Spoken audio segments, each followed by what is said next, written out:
Situation at Gaza Strip, October 16, 2023.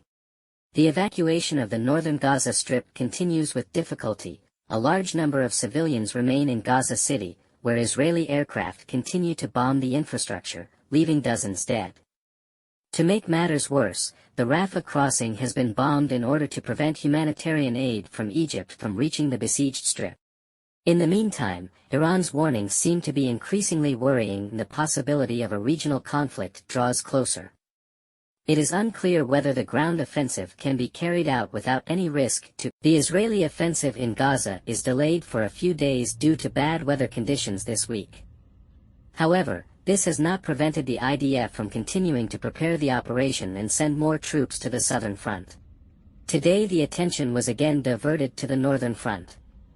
Although the information that Hezbollah had taken an Israeli base turned out to be false, it is true that the Lebanese militia managed to damage several Israeli bases in northern Palestine, especially in the occupied Sheba farms.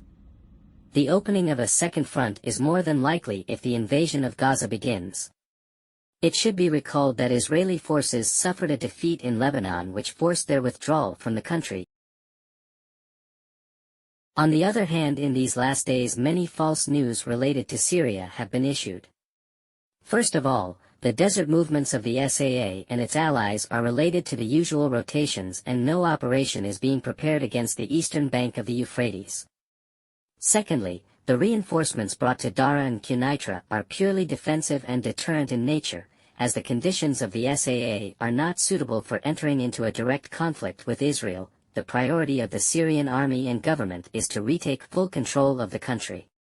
And thirdly, the arrival of Russian weaponry in Syria does not mean preparation for a regional conflict either. The Syrian army will receive more such assistance soon, which is encouraging as Russia seems to be getting more involved in the Syrian conflict and providing the necessary resources to the SAA to deal with the ISIS insurgency in the desert, as well as continuing to upgrade Syrian troops for the future operation in Idlib.